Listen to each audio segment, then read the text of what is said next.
Hello, thank you for joining me for another reading through the Bible in chronological order. Today we're in 1 Kings chapter 10 and 11 and the parallel account in 2nd Chronicles 9.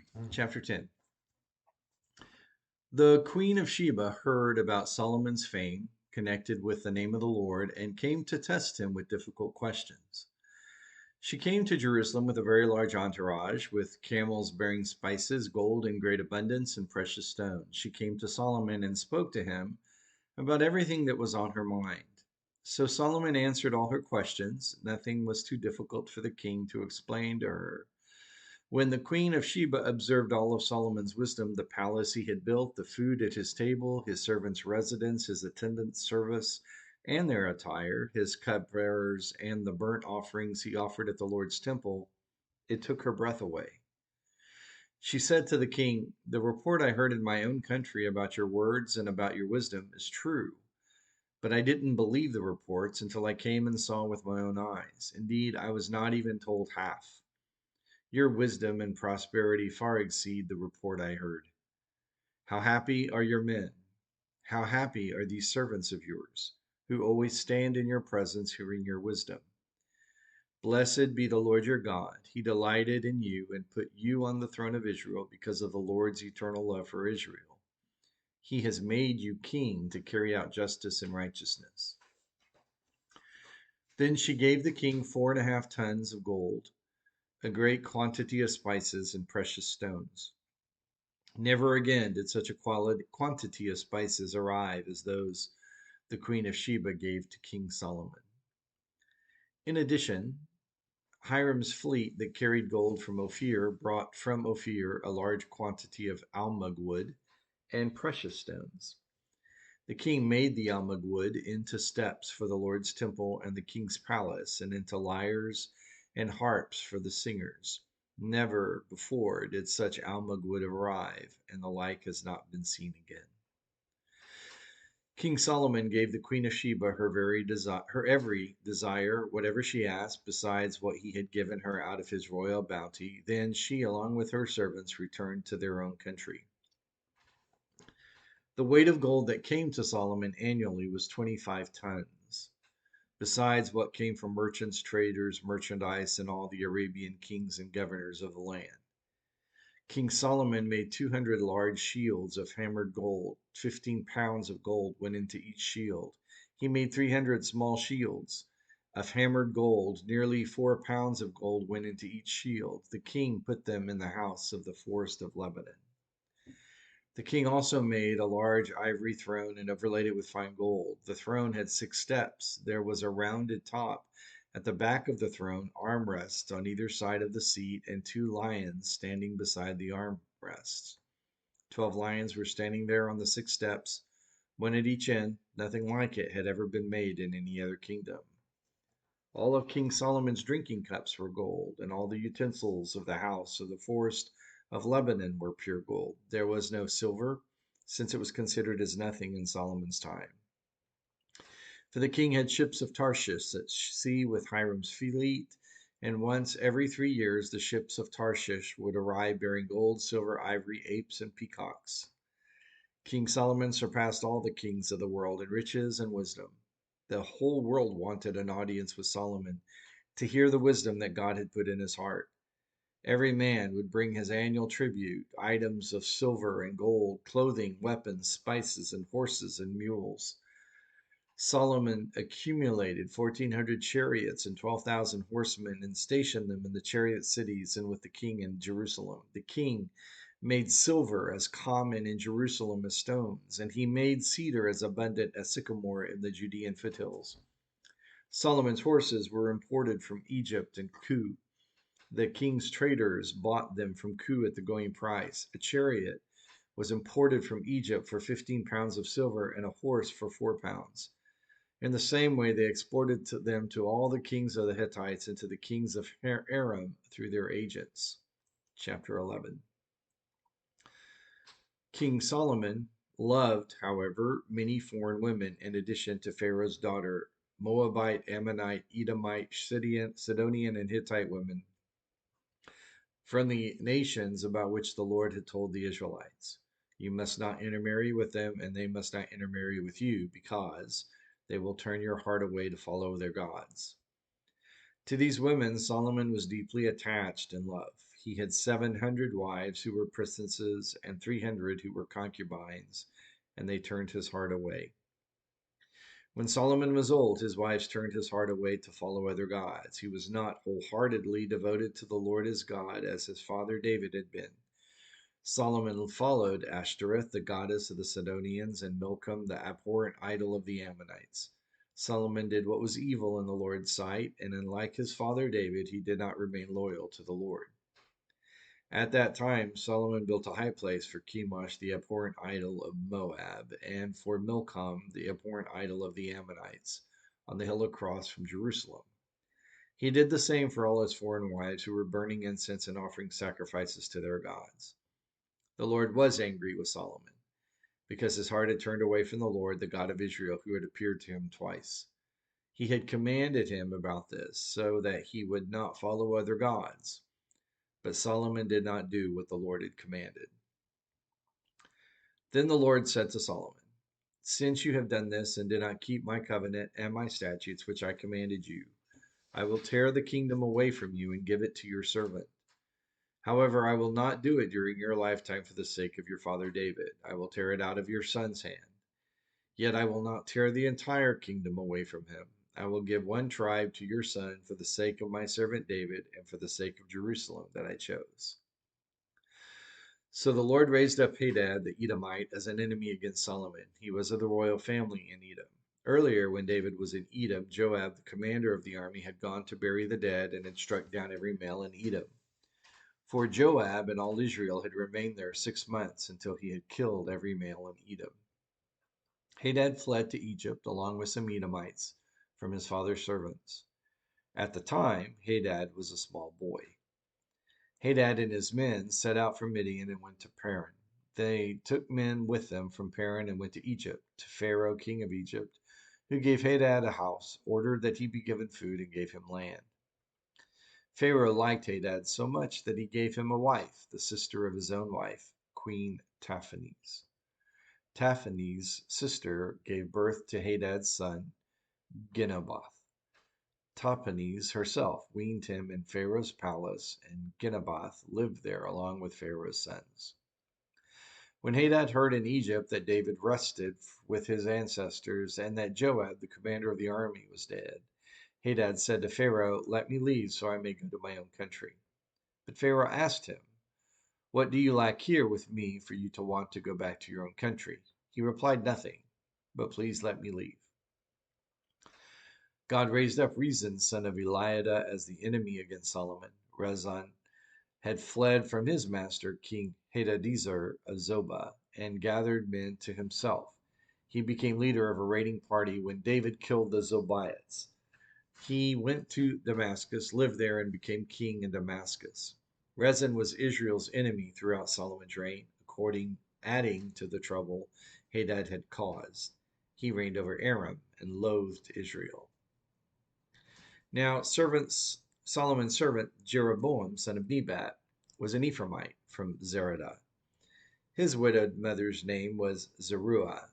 Jeroboam rebelled against Solomon, and this is the reason he rebelled against the king. Solomon had built the supporting terraces and repaired the opening in the wall of the city of his father David. Now the man Jeroboam was capable, and Solomon noticed the young man because he was getting things done. So he appointed him over the entire labor force of the house of Joseph. During that time, the prophet Ahijah the Shilohite met Jeroboam on the road as Jeroboam came out of Jerusalem. Now Ahijah had wrapped himself with a new cloak, and the two of them were alone in the open field. Then Ahijah took hold of the new cloak he had on, tore it into 12 pieces, and said to Jeroboam, "Take 10 pieces for yourself, for this is what the Lord God of Israel says. I am about to tear the kingdom out of Solomon's hand. I will give you 10 tribes, but one tribe will remain his for the sake of my servant David and for the sake of Jerusalem, the city I chose out of all the tribes of Israel. For they have abandoned me.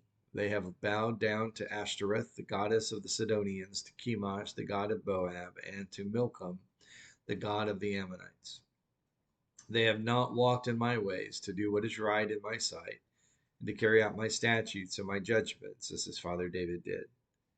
However, I will not take the whole kingdom from him, but will let him be ruler all the days of his life for the sake of my servant David, whom I chose, and who kept my commands and my statutes. I will take 10 tribes of the kingdom from his son and give them to you. I will give one tribe to his son, so that my servant David will always have a lamp before me in Jerusalem, the city I chose for myself to put my name there.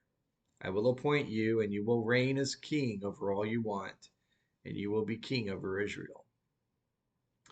After that, if you obey all I command you, walk in my ways, and do what is right in my sight, in order to keep my statutes and my commands as my servant David did, I will be with you. I will build you a lasting dynasty, just as I built for David, and I will give you Israel. I will humble David's descendants because of their unfaithfulness, but not forever. Therefore Solomon tried to kill Jeroboam, but he fled to Egypt, to King Shishak of Egypt, where he remained until Solomon's death. The rest of the events of Solomon's reign, along with all his accomplishments and his wisdom, are written in the book of Solomon's events. The length of Solomon's reign in Jerusalem over all Israel totaled 40 years. Solomon rested with his ancestors and was buried in the city of his father David. His son Rehoboam became king in his place. 2 Chronicles chapter 9. The queen of Sheba heard of Solomon's fame, so she came to test Solomon with difficult questions at Jerusalem with a very large entourage, with camels bearing spices, gold in abundance, and precious stones. She came to Solomon and spoke with him about everything that was on her mind. So Solomon answered all her questions. Nothing was too difficult for Solomon to explain to her. When the queen of Sheba observed Solomon's wisdom, the palace he had built, the food at his table, his servants' residence, his attendants' service and their attire, his cupbearers and their attire, and the burnt offerings he offered at the Lord's temple, it took her breath away. She said to the king, "The report I heard in my own country about your words and deeds, about your wisdom, is true, but I didn't believe their reports until I came and saw with my own eyes. Indeed, I was not even told half of your great wisdom. You far exceed the report I heard. How happy are your men? How happy are those servants of yours who always stand in your presence, hearing your wisdom? Blessed be the Lord your God. He delighted in you, and you put on his throne the king for the Lord your God, because your God loved Israel enough to establish them forever. He has set you over them as a king to carry out justice and righteousness." Then she gave the king 4.5 tons of gold, a great quantity of spices and precious stones. There never were such spices as those Queen of Sheba gave to King Solomon. In addition, Hiram's servants and Solomon's servants who brought gold from Ophir also brought algum wood and precious stones. The king made the algum wood into walkways for the Lord's temple and for the king's palace, and into lyres and harps for the singers.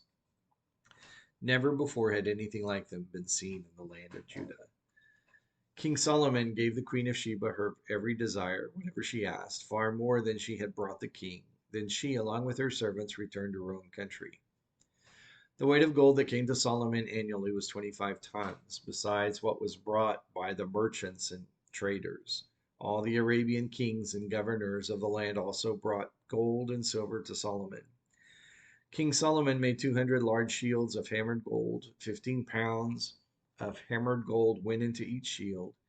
He made 300 small shields of hammered gold. 7.5 pounds of gold went into each shield, and the king put them in the house of the forest of Lebanon. The king also made a large ivory throne and overlaid it with pure gold. The throne had 6 steps. There was a footstool covered in gold for the throne, armrests on either side of the seat, and 2 lions standing beside the armrests. 12 lions were standing there on the 6 steps, one at each end. Nothing like it had ever been made in any other kingdom. All of King Solomon's drinking cups were gold, and all the utensils of the house of the forest of Lebanon were pure gold. There was no silver, since it was considered as nothing in Solomon's time. For the king's ships kept going to Tarshish with Hiram's servants, and once every 3 years the ships of Tarshish would arrive bearing gold, silver, ivory, apes, and peacocks. King Solomon surpassed all the kings of the world in riches and wisdom. All the kings of the world wanted an audience with Solomon to hear the wisdom God had put in his heart. Each of them would bring his own gift, items of silver and gold, clothing, weapons, spices, and horses and mules as an annual tribute. Solomon had 4,000 stalls for horses and chariots and 12,000 horsemen. He stationed them in the chariot cities and with the king in Jerusalem. He ruled over all the kings from the Euphrates River to the land of the Philistines as far as the border of Egypt. The king made silver as common in Jerusalem as stones, and he made cedar as abundant as sycamore in the Judean foothills. And they were bringing horses for Solomon from Egypt and from all the countries. The remaining events of Solomon's reign, from beginning to end, are written in the events of the prophet Nathan, the prophecy of Ahijah the Shilonite, and the visions of the seer Iddo concerning Jeroboam son of Nebat. Solomon reigned in Jerusalem over all Israel for 40 years. Solomon rested with his ancestors and was buried in the city of his father David. His son Rehoboam became king in his place. So we come to the end of the reign of Solomon, whose um, record that we see presented here from the Queen of Sheba shows that uh, the half was never told of how wealthy and affluent Israel was during his reign, and particularly was he at his time, as well as how wise he was. And that's hard to fathom for us to imagine that someone would say something like that. And of course, her statement isn't necessarily inspired. It is the record of her statement that is inspired. But it is important to note that if the Queen of Sheba would make such a statement, it must have been quite true. And to think that Solomon, in spite of that wisdom that God put in his heart, the Bible tells us, that still Solomon did what was evil in his eyes, as the first King's record tells us. So let that be a point that we should learn, is that wisdom learned first is no wisdom at all if it's never practiced. And that was a lesson that Solomon failed in because of his heart turning to other gods by supplying his wise plurality with places to worship these foreign gods. And that turned God's heart away from Solomon. Join me for another reading through the Bible tomorrow as we continue its reading in chronological order.